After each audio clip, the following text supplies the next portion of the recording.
ನನ್ನ ರೈಸ್ ರೆಸಿಪೀಸ್ಗಳನ್ನ ನೋಡಿಬಿಟ್ಟು ಬ್ಯಾಚುಲರ್ಸ್ ಕೂಡ ಕಮೆಂಟ್ಗಳನ್ನ ತುಂಬ ಮಾಡಿದ್ದಾರೆ. ಅದರಲ್ಲೊಬ್ಬರು ಕಮೆಂಟನ್ನು ಮಾಡಿದರು, ಅಕ್ಕ ನಮ್ಮ ರೂಮ್ನಲ್ಲಿ ಮಿಕ್ಸಿ ಇಲ್ಲ ಅಕ್ಕ, ಮಿಕ್ಸಿನ ಯೂಸ್ ಮಾಡ್ದಲೆ ಜಾಸ್ತಿ ಮಸಾಲ ಐಟಮ್ಸ್ಗಳು ಹಾಕ್ತಲೆ, ಪಲಾವ್ ಐಟಮ್ಸ್ಗಳು ಹಾಕ್ತಲೆ ಸಿಂಪಲಾಗಿ ಏನಾದರೂ ಟೇಸ್ಟಿಯಾಗಿರುವಂಥ ಒಂದು ರೈಸ್ ರೆಸಿಪಿನ ತೋರಿಸಿ. ನಮ್ಮ ಹಳ್ಳಿಗಳ ಸೈಡೆಲ್ಲ ಮಾಡ್ತಿದ್ರಲ್ಲ ಆ ಥರ ಸಿಂಪಲ್ಲಾಗಿರಬೇಕು, ಸಖತ್ತು ಟೇಸ್ಟಿಯಾಗಿರಬೇಕು ಅಂತ ಹೇಳಿದ್ರು. ಸೊ ಅವರು ಕಮೆಂಟನ್ನು ತುಂಬ ನೋಡಿದೆ, ನಾನು ಮಿಸ್ ಮಾಡಿ ತುಂಬ ದಿವಸದಿಂದ ನಾನು ಕಮೆಂಟನ್ನು ನೋಡಿದ್ದು, ಇವಾಗ ನೋಡಿದ್ದಕ್ಕೆ ಅದು ಸಿಗ್ತಾ ಇಲ್ಲ ನನಗೆ, ಸಾರಿ. ಸ್ಪೆಷಲಿ ಈ ರೆಸಿಪಿ ಬಂದು ನಿಮಗೆ ನಾನಿವತ್ತು ನಿಮ್ಮೆಲ್ಲರಿಗೋಸ್ಕರ ಹಳ್ಳಿ ಸ್ಟೈಲ್ನಲ್ಲಿ ಹೇಗೆ ಹಳ್ಳಿಗಳ ಕಡೆ ಎಲ್ಲ ಹೇಗೆ ರೈಸ್ ಬಾತು ಟೊಮೆಟೊ ಬಾತು ಪಲಾವನ್ನ ಮಾಡ್ತೀರೋ ಅಂತ ತಿಳಿಸ್ಕೊಡ್ತೀನಿ. ಬನ್ನಿ. Welcome back to my YouTube channel Kannada Kai Ruchi 24. ನಾನಿಲ್ಲಿ ಒಂದು ಮಿಕ್ಸರ್ ಜಾರ್ಗೆ 1 ಗಡ್ಡೆ ಆಗುವಷ್ಟು ಬೆಳ್ಳುಳ್ಳಿ ಹಾಕ್ಕೊಂಡಿದ್ದೀನಿ, ಹಾಗೆ ಶುಂಠಿನ ಹಾಕ್ಕೊಂಡಿದ್ದೀನಿ 1 ಇಂಚಷ್ಟು, ಹಾಗೆ ಖಾರಕ್ಕೆ ಎಷ್ಟು ಬೇಕೋ ಅಷ್ಟು ಒಂದು 6 ರಿಂದ 7 ಹಸಿಮೆಣಸಿನ್ಕಾಯಿನ ಹಾಕಿದ್ದೀನಿ. ಇಲ್ಲಿ ನಾನು ಮಿಕ್ಸಿಲಿ ರುಬ್ಕೊತಾ ಇದ್ದೀನಿ. ನಂದು ಕುಟಾಣಿದು ಸ್ವಲ್ಪ ಕುಟಾಣಿದು ಒಡೆದೋಗ್ಬಿಟ್ಟಿದೆ, ಸೊ ಅದಕ್ಕೋಸ್ಕರ ನೀವು ಕುಟಾಣಿ ಇರುತ್ತಲ್ವ, ಕುಟಾಣಿ ಚಚ್ಕೊಳ್ಳಿ, ಇಲ್ಲಾಂದರೆ ಏನಾದರೂ ಒಂದು ಪ್ಲೇಟ್ ಮೇಲೆ ಹಾಕ್ಕೊಂಡು ಚಚ್ಕೋಬೋದು, ಓಕೆನಾ. ಇಲ್ಲಿ ಹಾಗೆ ತೋರಿಸಿ ಅಂದರೆ ನೀವು ತಿರ್ಗಾ ಮಿಕ್ಸಿಗೆ ಹಾಕ್ತಾಯಿದ್ದೀರಾ ಅಂತ ಹೇಳ್ಬೇಡಿ. ನನಗೆ ಮಿಕ್ಸಿ ಕುಟಾಣಿದು ಕುಟ್ಟೋದು ಹೋಗ್ಬಿಟ್ಟಿದೆ, ಸೊ ಅದಕ್ಕೋಸ್ಕರ ಮಿಕ್ಸಿಲಿ ಹಾಕಿ ನಾನು ಹಿಂಗೆ ಮಾಡಿಕೊಂಡೆ. ನಿಮ್ಗೆ ಐಡಿಯಾ ಕೊಡ್ತಾ ಇದ್ದೀನಿ. ಒಂದು ತಟ್ಟೆ ಅಥವಾ ಒಂದು ಬಟ್ಲಿಗೆ ಹಾಕ್ಬಿಟ್ಟು ಈ ಥರ ಜಜ್ಬಿಟ್ಟು ಹಾಕಿ, ಇಲ್ಲಿ ಸ್ವಲ್ಪ ಎಣ್ಣೆನ ಹಾಕ್ಕೊಂಡು ಕುಕ್ಕರ್ಗೆ ಚಕ್ಕೆ ಲವಂಗ ಏಲಕ್ಕಿ, ಸ್ವಲ್ಪ ಸೋಂಪಿದ್ರೆ ಹಾಕ್ಕೊಳ್ಳಿ, ಸೋಂಪಿಲ್ಲ ಸ್ಕಿಪ್ ಮಾಡಿ, ಚಕ್ಕೆ ಲವಂಗ ಏಲಕ್ಕಿ ಅಂತೂ ಇದ್ದೇ ಇರುತ್ತೆ, ಹಾಕ್ಕೊಂಡು 2 ಸ್ಲೈಸಾಗಿ ಕಟ್ ಮಾಡಿರೋಂಥ ಈರುಳ್ಳಿ ಹಾಕ್ಕೊಂಡು ಎಣ್ಣೆನಲ್ಲಿ ಲೈಟಾಗಿ ಬಾಡಿಸ್ಕೊಳ್ಳಿ.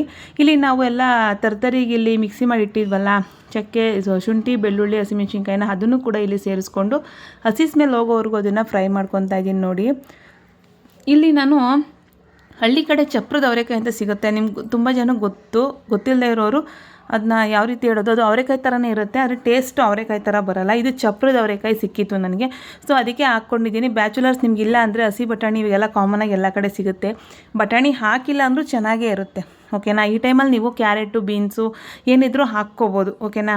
ಇಲ್ಲಿ ನೋಡಿ, ನಾನು ಹಾಕ್ಬಿಟ್ಟು ಕಾಳನ್ನೆಲ್ಲ ಒಂದು ಮಿಕ್ಸ್ ಮಾಡಿ ಅದಕ್ಕೆ ಒಂದು 3 ಮೀಡಿಯಮ್ ಸೈಜ್ ಟೊಮೆಟೊನ ಸ್ಲೈಸಾಗಿ ಕಟ್ ಮಾಡಿ ಹಾಕ್ಕೊಂಡು ಅದನ್ನು ಕೂಡ ಈ ಥರ ಬಾಡಿಸ್ಕೊತಾ ಇದ್ದೀನಿ. ನೋಡಿ, ಟೊಮೆಟೊ ಎಲ್ಲ ಚೆನ್ನಾಗಿ ಸಾಫ್ಟ್ ಆಗಬೇಕು.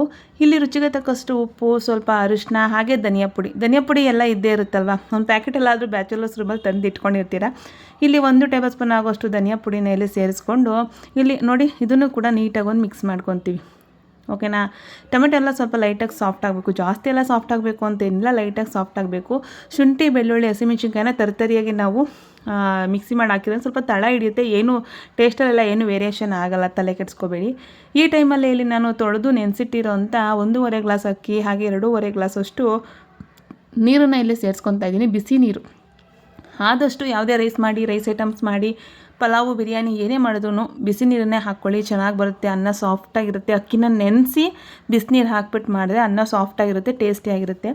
ಇಲ್ಲೆಲ್ಲ ಒಂದು ಮಿಕ್ಸ್ನ ಮಾಡಿ ಉಪ್ಪು ಖಾರ ಎಲ್ಲ ಸರಿ ಇದೆಯಾ ಅಂತ ಚೆಕ್ ಮಾಡಿಕೊಂಡು ಇಲ್ಲಿ ಸ್ವಲ್ಪ ನಮ್ಮ ಕುಕ್ಕಿಂಗ್ ಡೆಕೋರೇಷನ್ ಕ್ವೀನ್ ಕೊತ್ತಂಬರಿ ಸೊಪ್ಪನ್ನ ಹಾಕಿ ಜಸ್ಟ್ ಒಂದು ಮಿಕ್ಸನ್ನು ಮಾಡಿ ಕುಕ್ಕರ್ ಲಿಡ್ಡನ್ನು ಕ್ಲೋಸ್ ಮಾಡಿ ಒಂದೇ ಒಂದು ವಿಸಿಲ್ ತೊಗೊಂಡ್ರೆ ಸಖತ್ತು ಟೇಸ್ಟಿಯಾಗಿರೋಂಥ ಪಕ್ಕಾ ಹಳ್ಳಿ ಸ್ಟೈಲಲ್ಲಿರೋಂಥ ಈ ರೈಸ್ ಬಾತ್ ರೆಡಿಯಾಗುತ್ತೆ. ಅವಾಗೆಲ್ಲ ನಾವು ಚಿಕ್ಕವರಿದ್ದಾಗೆಲ್ಲ ಬಾತ್ಗಳನ್ನೆಲ್ಲ ತರಕಾರಿ ತಂದು ಪಲಾವ್ ಐಟಮ್ಸ್ ಎಲ್ಲ ತಂದು ಮತ್ತು ಮಸಾಲ ಐಟಮ್ಸ್ಗಳೆಲ್ಲ ಗರಂ ಮಸಾಲ ಅಂತೆ ಅದಂತೆ ಇದಂತೆ ಅಂತೆಲ್ಲ ಹಾಕಿ ಮಾಡ್ತಾ ಇರಲಿಲ್ಲ, ಹೌದಲ್ವಾ. ಸುಮ್ಮನೆ ಹಂಗೆ ಶುಂಠಿ ಬೆಳ್ಳುಳ್ಳಿ ಹಸಿಮೆಣಸಿನ್ಕಾಯಿ ಎಲ್ಲ ಚಚ್ಚಿಬಿಟ್ಟು ಟೊಮೆಟೊ ಈರುಳ್ಳಿ ಚಕ್ಕೆ ಲವಂಗ ಯಾವಾಗಲೂ ಇರೋದು, ಚಕ್ಕೆ ಲವಂಗನ ಹಾಕ್ಬಿಟ್ಟು ಎಲ್ಲ ಒಂದು ಹೆಂಗೋ ಮಾಡಿ ಹಿಂಗೆ ಮಾಡಿ ಮಾಡಿದ್ರೆ ಸೂಪರಾಗಿರ್ತಾಯಿತ್ತು. ಸೊ ಇದು ಹಳ್ಳಿ ಸ್ಟೈಲೇ, ಆದರೆ ಸ್ವಲ್ಪ ಪ್ರಾಸೆಸ್ ಚೇಂಜ್ ಮಾಡಿದ್ದೀನಿ ಅಷ್ಟೇನೇ. ಇಲ್ಲಿ ನಾನು ರುಬ್ಕೊಂಡಿಲ್ಲ ಅಂತಂತ ನಂದು ಕುಟಾಣಿ ಪ್ರಾಬ್ಲಮ್ ಇರೋದ್ರಿಂದ ನನಗೆ ಕುಟ್ಕೊಳ್ಳೋದಕ್ಕಾಗಲಿಲ್ಲ. ಸೊ ನೀವು ಒಂದು ಪ್ಲೇಟು ಅಥವಾ ಬಟ್ಲಿಗೆ ಹಾಕ್ಕೊಂಡು ಶುಂಠಿ ಬೆಳ್ಳುಳ್ಳಿ ಹಸಿಮೆಣಸಿನ್ಕಾಯಿನ ದಪ್ಪ ಥರ ಕುಟ್ಕೊಳ್ಳಿ, ಆಯಿತಾ. ಇನ್ನೇನು ಇಲ್ಲಿ ಹಾಕಬೇಕು ಅನ್ನೋಂಥ ಪ್ರಮೇಯ ಇಲ್ಲ. ಟೇಸ್ಟ್ ಮಾತ್ರ ಅಲ್ಟಿಮೇಟ್ ಆಗಿರುತ್ತೆ, ನಿಜವಾಗ್ಲೂ. ನೋಡಿ ಅನ್ನ ಎಷ್ಟು ಚೆನ್ನಾಗಿ ಬಿಡಿಯಾಗಾಗಿದೆ ಅಂತ, ಸಖತ್ತು ಟೇಸ್ಟಿಯಾಗಿರುತ್ತೆ, ಮಾಡೋದು ಕೂಡ ತುಂಬ ಸುಲಭ. ಬ್ಯಾಚುಲರ್ಸ್ಗಳಿಗೆಲ್ಲ ಒಳ್ಳೆ ಹೆಲ್ಪು ಅಂತ ಹೇಳ್ತೀನಿ, ತುಂಬಾ ನಿಮಗೆ ಯೂಸ್ ಆಗುತ್ತೆ. ಟೇಸ್ಟ್ ನೋಡಿ, ಬಿರಿಯಾನಿ ಟೇಸ್ಟ್ ಬರುತ್ತೆ. ನಾನು ಇವಾಗಲೇ ಹೇಳ್ತಾ ಇದ್ದೀನಿ, ಬಿರಿಯಾನಿಗಿಂತ ಒಂದು ಕೈ ಮೇಲಾಗೆ ಇರುತ್ತೆ. ನೋಡ್ತಾ ಇದ್ದರೆ ನಿಮಗೆ ಗೊತ್ತಾಗ್ತಿರ್ಬೋದು, ಅದು ಬಿರಿಯಾನಿ ಥರನೇ ಕಾಣ್ತಿದೆ. ವಿಡಿಯೋ ಯಾರಿಗೆಲ್ಲ ಇಷ್ಟ ಆಯಿತು ಲೈಕ್ ಮಾಡಿ, ಶೇರ್ ಮಾಡಿ, ಕಮೆಂಟ್ ಮಾಡಿ, ಹಾಗೆ ತಪ್ಪದೆ ನನ್ನ ಫಾಲೋ ಮಾಡೋದು ಮಾತ್ರ ಪ್ಲೀಸ್ ಮರಿಬೇಡಿ. ಪಕ್ಕದಲ್ಲಿರುವಂಥ ಬೆಲ್ಲೈಕನ್ನ ಕ್ಲಿಕ್ ಮಾಡಿದ್ರೆ ನಾನು ಯಾವುದೇ ವಿಡಿಯೋ ಹಾಕಿದ್ರು ಫಸ್ಟ್ ನೋಟಿಫಿಕೇಷನ್ ನಿಮಗೆ ಸೇರುತ್ತೆ. ವಿಡಿಯೋ ನೋಡಿದ್ಮೇಲೆ ಒಂದು ಲೈಕು ಹಾಗೆ ಕಮೆಂಟನ್ನು ಕೊಡೋದನ್ನು ಮಾತ್ರ ಪ್ಲೀಸ್ ಮರಿಬೇಡಿ. ನೀವು ಕೊಡೋ ಒಂದು ಲೈಕು ಒಂದು ಕಮೆಂಟ್ ನನಗೆ ಮೋಟಿವೇಶನಲ್ ಆಗಿರುತ್ತೆ, ನಂಗೆ ಒಳ್ಳೆ ಸಪೋರ್ಟ್ ಮಾಡ್ತಾಯಿದ್ದೀರಾ, ಥ್ಯಾಂಕ್ ಯು ಸೋ ಮಚ್ ಅಂತ ಹೇಳ್ತಾ ವಿಡಿಯೋನ ಇಲ್ಲಿಗೆ ಮುಗಿಸ್ತಾ ಇದ್ದೀನಿ. ಸಿಗೋಣ ಮತ್ತೊಂದು ವಿಡಿಯೋದಲ್ಲಿ. ನಿಮ್ಗೆ ಯಾವ ವಿಡಿಯೋ ರೆಸಿಪಿ ಬೇಕು ಅಂತ ನಂಗೆ ಕಮೆಂಟ್ ಸೆಕ್ಷನಲ್ಲಿ ಕಮೆಂಟ್ ಮಾಡಿ.